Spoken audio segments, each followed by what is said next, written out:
Okay, let's look at making a math test.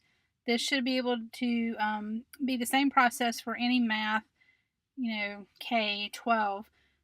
This also will be the same process you would use if you were making a read aloud for science, because those are usually the two categories, math and science, that are able to be read aloud for end of the year assessments.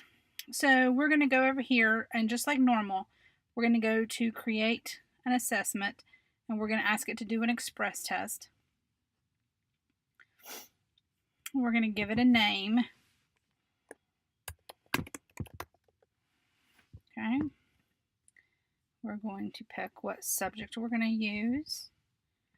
We're going to pick a grade level. I'll pick something I know maybe a little bit. Then you'll pick what kind of category you're going to use. For the most part, there's nothing else you need to change except your preferred standards document. You want to make sure you do pick a Common Core standard. The rest of the settings here, most of them are completely up to you, so I'm going to leave all those alone. The next page is where we'll pick our standards. I'm not going to go too in-depth on picking standards because I think most of you are okay with that. We'll pick a little geometry and maybe a little measurement are the two standards, and I'm not going to continue to open them up. You know that if you need to open up these standards, you just keep clicking on the plus and it'll keep opening them up till you get as far as you can go on, so you can get a little bit more specific if you need to do that. So I've just picked two standards, and I'm going to say add to test map. Here is where you can do a little bit of advanced things if you need to. Occasionally, people find that they do have some Spanish questions or other foreign language questions that appear on their test that aren't applicable for your students.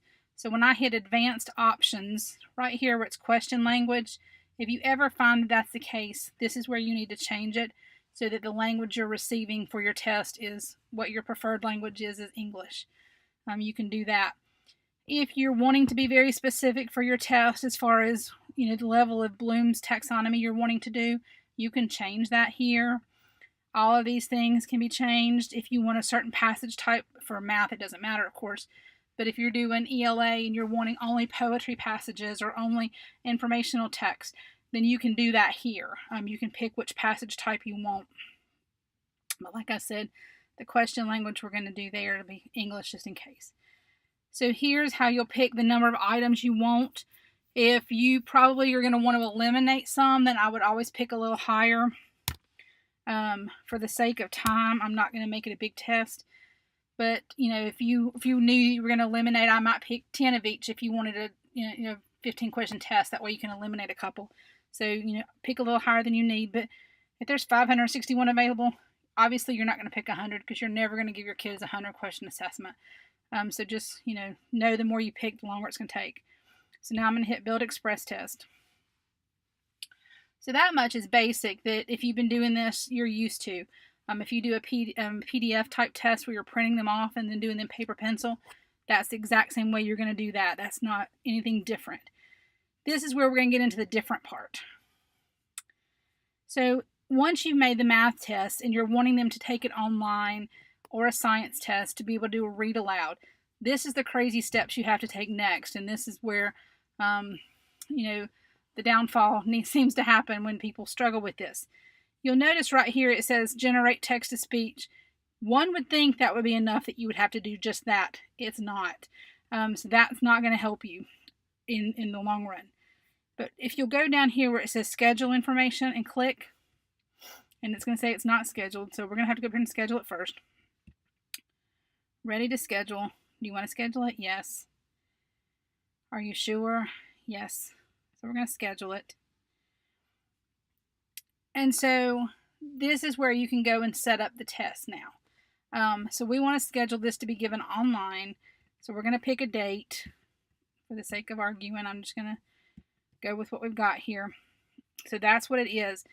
Remember that anytime you schedule an online test, if you have somebody that's absent and they go back in to take it and it doesn't work, then it might be because the dates have closed and you have to go back in and open those up.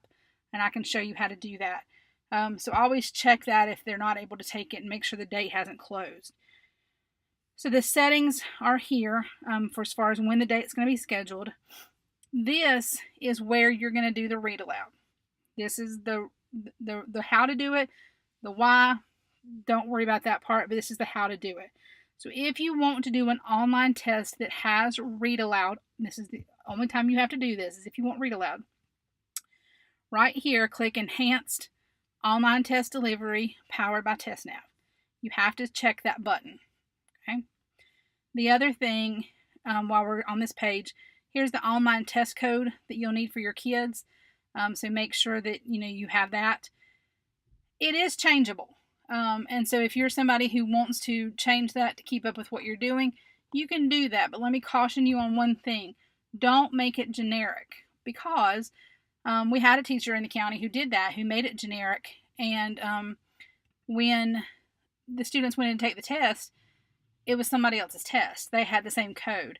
So if you're going to change it, keep it kind of unique, with some numbers and letters and maybe your name and your first period, just mix up the way you write it so that it'll be unique enough. So here you can change whatever you need to. If you're somebody that enforces your test time, you might want to click that.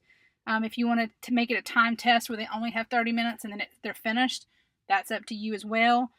The one thing that I found a lot of people find is useful is the track and display student response time, especially lower elementary that are just getting into doing some online testing. This is beneficial because this is a way for you to be able to show students that you can see what they're doing, that you can see how long they're taking on a test, how much effort they're putting into each question. Because what it'll do question by question is say, they spent 30 seconds on this question. They spent 45 seconds on this question, or they spent 8 minutes on this question, and you'll know that if they got it wrong, they really gave it their best effort, but they're struggling. So that gives you some real teachable moments there if you want to do that. Just click the track and display student response.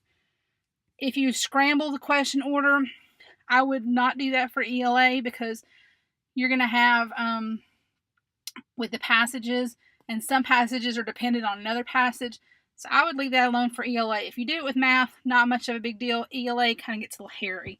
Allow students to pause tests. I would do that because they're going to have that option on the test. And so go with that. So then you're going to hit save. All right, so now you're going to notice a difference right here. This was not here a minute ago when now it says publish to TestNav. In order for the test to be made a read aloud, you have to hit publish to TestNav here. And so you're going to see that up here, the little bell, that's my notification bell. That's going to start doing something. When it's finished, it'll turn red and you know that your test is ready to go. And then this will change over here and it'll say test to speech is now ready. Right now, it says that it's still being generated. So that's the kicker with the read aloud, and we'll come back and look at that in just a minute. But does that... Hopefully that makes a little bit more sense with you with the read aloud. If they do have it for math, if they do have it for science, and I may be misspeaking when I say that I think those are the only two they do read aloud with. But if you need it with something else, you set that up. So once you will go in and set up each individual student as being able to receive a read aloud test. But then you do that once per student. And I'll show you that in just a minute. But you will do the test. You make a read aloud test and have to do what we just did each time you make a test that you want it to be read aloud. So the students you'll do once. The test you do each time. So that's kind of the difference there with that. So you're going to notice that it says the test has been successfully published to TestNav. Text-to-speech content is ready. And this is going to turn red here in just a second. And that's going to tell us that it's finished. So now you see that I have a red bell with one notification. Then that's ready. So if the student has the read aloud modification, then they will now be able to hear the test because it's ready. So not until it says this is your test ready to go. Okay? If your students are not used to a read aloud, or if your students are new to online testing, I strongly encourage you to use read aloud. To use, this is a teachable moment to where you can go in here and preview the test online and let them see what the test is going to look like. Go in and show them what all the buttons are, what it looks like if they pause it, what it looks like for them to be able to flag an answer, that kind of thing. I would have them go in there and do that. I think that's important. I would always, even if you're going to give an online test, which I encourage you to do, I would always go ahead and save the PDF somewhere in your drive or your documents or wherever you save things, just in case there's a computer glitch that day or you have a student that can't get on, and then they can still motor on through and take the test. Remember, when you're setting up a test, if you want it to be able to go to your gradebook, that's an option here when you're making the test, that you can do that. So you have all these different tabs with your test properties, and it tells you what you're given and that kind of good stuff if you need to look at all those things. This tells you what you can enable for printing. This tells you that it is text-to-speech ready.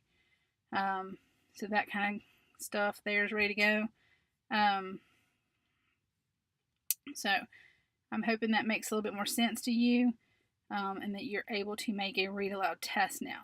If you have a test you've made before and you want to go back and make it a read aloud, right here, once you have the test pulled up in front of you, if you go to schedule information, edit schedule settings, that takes you back to where we were earlier when we changed the date.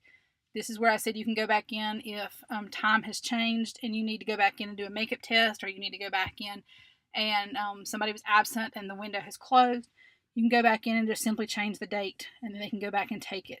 Same thing here, that if you have a test you made last year and you want to re-give it again this year, you just got to go back in and change your dates and reopen it. But so that's kind of what you're going to do with that. Okay. So this is how to do a math online read aloud test.